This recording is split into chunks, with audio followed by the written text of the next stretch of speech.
ওম শান্তি। বাবা বলছেন, দেখো বাচ্চারা, এই পড়াই হলো স্বপরিবর্তনের, অর্থাৎ নিজেকে পরিবর্তন করার জন্য। এই যে মন, এটাই শুধু তোমার, আর সব কিছু তো অন্যের, অর্থাৎ মায়ার। আর এই মনের প্রভাবই সব কিছুর ওপর পড়ে। আর বাবা দেখেছেন যে আগের থেকে সব কিছু পরিবর্তন হয়েছে, আর তোমরা নিজের চেকিং নিজেরাই করতে পারো। এই দুনিয়াতেও কোনো বড় পদ পাওয়ার জন্য বড় পরীক্ষা পাশ করতে হয়, আর অন্তিম পেপারটা সব থেকে কঠিন হয়। কিন্তু একটা বুদ্ধিমান বাচ্চার কাছে, অর্থাৎ যে নিজের সময় নষ্ট না করে পড়াতে সময় লাগিয়েছে, সে সহজেই ফাইনাল পেপারে পাশ হয়ে যায়।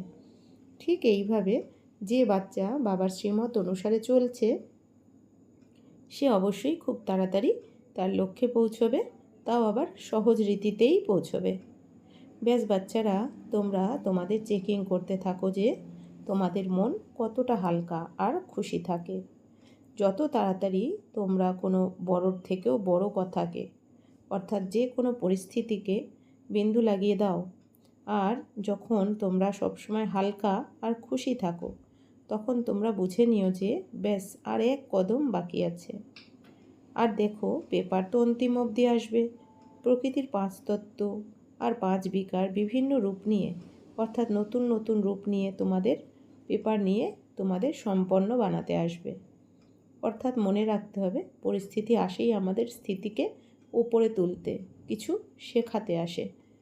বাবা বলছেন, যখন তোমরা সম্পন্ন হয়ে যাবে, তখন তোমরা বাচ্চাদের কাছে এই বিকারও সমর্পণ করবে, আর এই তত্ত্ব আর পজিটিভ রূপে তোমাদের সহযোগী হয়ে যাবে। ব্যাস এখন তোমরা নিজেদের ওপর অ্যাটেনশন রাখো। বাবা বলছেন যে দেখো বাচ্চারা, তোমরা কর্মক্ষেত্রে রয়েছো, তাই তোমাদের কর্ম তো করতেই হবে, অর্থাৎ কর্মে মন বুদ্ধি তো লাগাতেই হয়। কিন্তু তোমরা চেকিং করো, এই দুনিয়ার ব্যক্তি বা বস্তু তোমাদের আকর্ষণ তো করছে না। সব কিছু করেও হালকা থাকো কি? চেকিং করো। এখন অবধি পুরুষার্থ করে তোমরা বাবাকে সাথে রাখছিলে, কিন্তু এখন বাবাকে সাথে রাখা তোমাদের ন্যাচারাল নেচার হয়ে গেছে, অর্থাৎ সহজ হয়ে গেছে। আর যদি তোমরা হালকা থাকো, খুশি থাকো, তাহলে তোমরা বাবার সঙ্গেই আছো, আর বাবার সমানও আছো। ওম শান্তি।